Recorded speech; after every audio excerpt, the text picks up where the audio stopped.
Olá a todos, continuando com o nosso de Kitzur Haruch, a gente chega agora na Há 14 e hoje veremos mais duas alachot ligadas à carne com leite e depois mais um assunto novo, temos algumas alachot curtinhas para aprender hoje. Fala o Kitzur Haruch na Há 14, Vimos um conceito chamado marita ain, que é alguém que parece estar fazendo algo errado, ou seja, não só é proibido fazer coisas erradas, mas também não pode aparentar fazer coisas erradas. Então alguém que quer cozinhar, por exemplo, um estrogonofe. No estrogonofe, no original, o estrogonofe é feito de frango com leite. Agora, o que acontece se a pessoa quer fazer com leite de coco? Quer cozinhar alguma coisa de carne com leite de coco, ou com leite de amêndoas, ou algo do tipo, já que parece que ele está misturando leite, ele está misturando um líquido que tem uma aparência muito próxima do leite, talvez leite de coco um pouco menos, mas leite de amêndoas, por exemplo, ou leite de soja. Nesse caso, ele deve colocar ao lado do lugar onde ele está cozinhando, ou na própria comida, algo que demonstre que ele não está misturando leite de verdade. Então, se ele vai cozinhar aqui, o exemplo do Kitzur Haruch, uma carne com leite de amêndoas, ele tem que colocar amêndoas lá para as pessoas saberem, para quem estiver vendo ele fazendo isso, saber que o que ele está fazendo é com leite de amêndoa. Mesmo que não tenha alguém no lugar, não tem ninguém vendo, mesmo assim ele deve fazer isso como se tivesse alguém vendo. Agora, alguns poskim trazem, tem uma machloca, na verdade, com relação ao que aparece no Shulchan Aruch, se a proibição de marita ain, essa proibição de o que é aparentemente proibido aos olhos das pessoas, se isso é só em proibições da Torá ou se é também em proibições de Rabanan. Por exemplo, frango com leite, como a gente viu, é uma proibição de Rabanan. Comer leite e carne separado, não junto, comer leite logo depois de carne, também é uma proibição de Rabanan, não é uma proibição da Torá. Da Torá é proibido somente carne bovina com leite cozido junto. Então, se por exemplo eu estou almoçando frango e tomando leite de soja. Nesse caso, a proibição de misturar frango com leite um depois do outro é somente de Rabanan. Então, alguns poskim escrevem que em proibições de Rabanan não temos marita ain, assim aparece no Remá e outros poskim. Porém, tem quem diga que mesmo em questões de Rabanan, deve-se tomar cuidado para não aparentar estar fazendo algo errado. Então, quando alguém estiver comendo uma comida, seja um frango de soja ou leite de soja, deixar na mesa a caixa ou algo do tipo.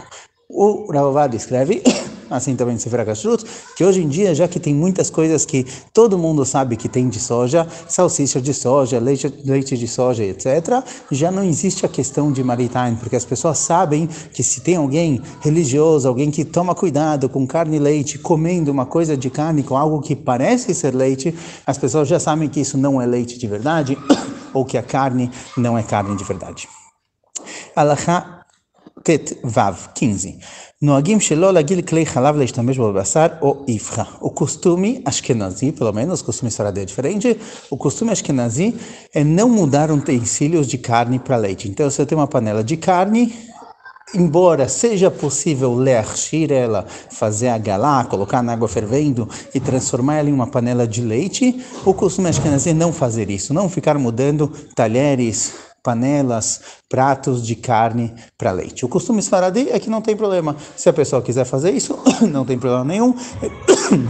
Ele vai precisar seguir as alachot de cacherização desses utensílios, dependendo do que for, certo? Mais para frente, a gente vê um pouquinho de como cacherizar utensílios diferentes, mas o costume sfaradi é que não tem problema mudar de carne para leite. Isso é válido para utensílios que geralmente a pessoa tinha isso com facilidade, panelas, talheres. Mas, com questão a forno, micro-ondas, esses utensílios que são mais caros e menos comuns de ter em casa, 2 fornos, 2 micro-ondas, isso daqui mesmo entre os ashkenazim tem um costume de sim passar de um para o outro, só que de novo tem que tomar muito cuidado para fazer as leis de cacherização como se deve. Um forno de carne, que você quer fazer lá algo de leite, tem que tomar muito cuidado para saber como fazer, porque além de esperar 24 horas e ligar no máximo, tem que ver que ele está bem limpo, que realmente você tirou toda a gordura que está embaixo das paredes, etc.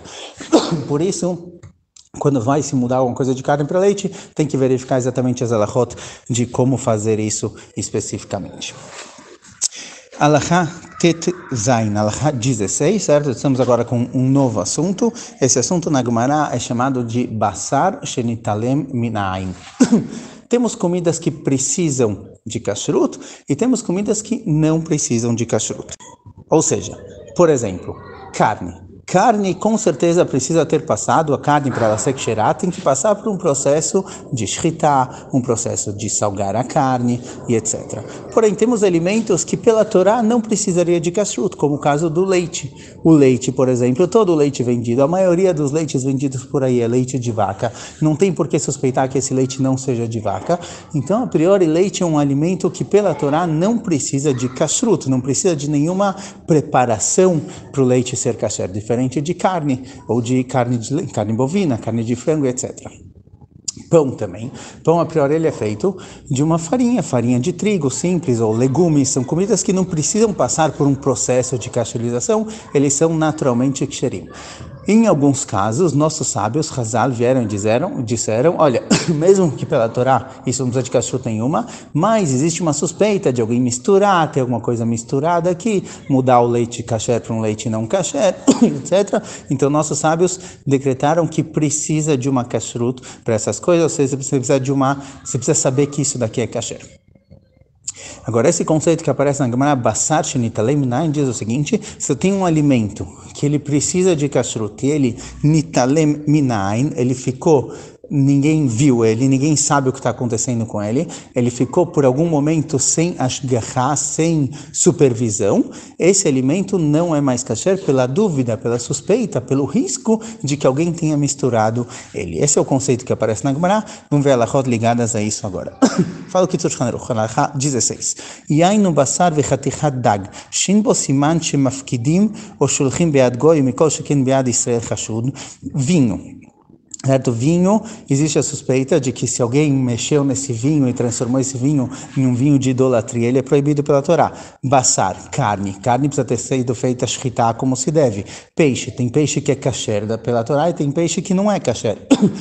E se não tem, às vezes já não tem escamas, já não dá para ver realmente que tipo de peixe é, existe a dúvida se esse peixe é um peixe kasher ou não. Então, caso uma dessas três coisas, ou outros alimentos que também precisam de uma certa supervisão para serem ksherim pela Torá, se eles foram deixados em algum lugar sem nenhum sinal, logo a gente vê que tipo de sinal, eles foram deixados em algum lugar, ou você mandou para alguém um pedaço de carne através de um goi, ou através mesmo de um Yehudi que não se importa com as alachot de kashrut, tzarech shnei chotamot. Se eu quiser mandar isso para alguém, eu preciso deixar duas chotamot, eu tenho que amarrar isso, prender isso, deixar dois sinais de que isso daqui é a comida original que eu mandei. Então, por exemplo, uma venda de vinho, certo? Alguém quer vender um vinho para outra pessoa, um vinho não mevushal, um vinho não cozido, que pela Torá ele precisa ser verificado realmente que não tem nada de errado aqui. Como eu faço para vender esse vinho? Então, nesse caso, todo mundo pode perceber, em qualquer vinho que você compra, ele tem duas coberturas. Ele tem a própria tampa dele, e ele tem mais um lacre, um tecido em volta, um pano, um tipo de metal em volta, para ele ficar realmente fechado com duas fechaduras. Essas duas fechaduras é a obrigação de Hazal, certo? Ou carne, por exemplo.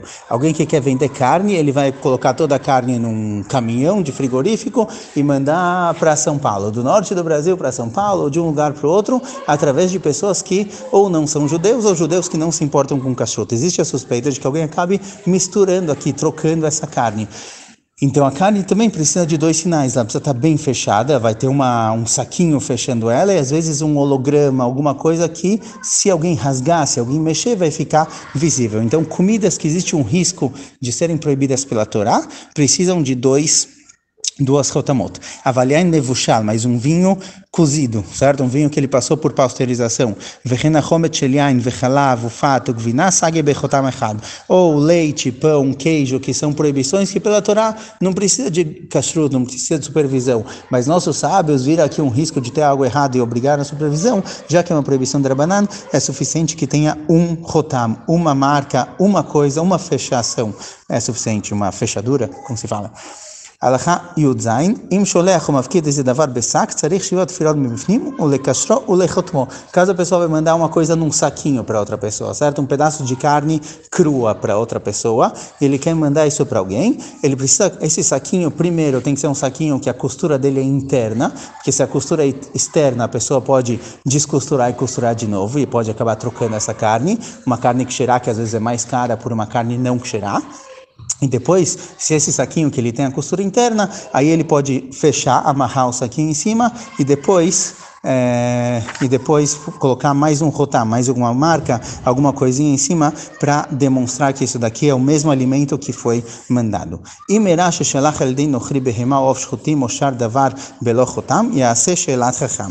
Se por algum motivo a pessoa mandou através de um goi uma comida, uma carne, um frango, algo do tipo, sem nenhuma marca, não dá para saber se realmente esse é o original ou se foi trocado no meio do caminho, mesmo que você confia nesse goi, certo? Mesmo que é uma pessoa não judia confiável, com certeza ele não fez nada de errado. Quando o Hazal proíbe uma coisa, eles proíbem em qualquer situação que seja parecida. Então não dá para a gente analisar cada pessoa e pessoa, esse eu confio, esse eu não confio, é uma proibição geral para todas as situações. Então, caso alguém tenha mandado dessa forma, um pedaço de carne para alguém ou algo do tipo, deve-se perguntar para um rabino se está liberado ou não está liberado, porque tem situações que mesmo que não estava lacrado, fechado, vai ser permitido, quando, por exemplo, dá para perceber a carne tem algum sinal de kashrut, ou a pessoa que mandou isso, ele reconhece, ele viu esse pedaço de carne antes, ele consegue ver que é exatamente o mesmo pedaço, então tem situações em que vai ser permitido. última alahá, gvinot ushar dvarim shem be'ad nochri, af al pi shem bechotam bedfus shem ksherim, kol shelo yadan michatman asurim. Todo tipo de comida que está na mão de alguém que não considera kashrut, certo? Está na mão de um goi ou está na mão de um yehudi que não leva a alahot de kashrut a sério, não considera essas alahot, precisa saber quem deu kashrut para essa questão, para essa comida, certo? Não adianta estar escrito lá kasher ou algo do tipo, precisa saber quem foi a pessoa que fez o rotam, quem foi a pessoa que colocou essa assinatura, quem está assinando e falando que aquilo é kasher. Não dá simplesmente para confiar no fato de terem dois sinais de kashrut. Precisa saber que realmente quem fez isso, da onde isso saiu, da onde isso origina, para saber que realmente essa comida é kasher.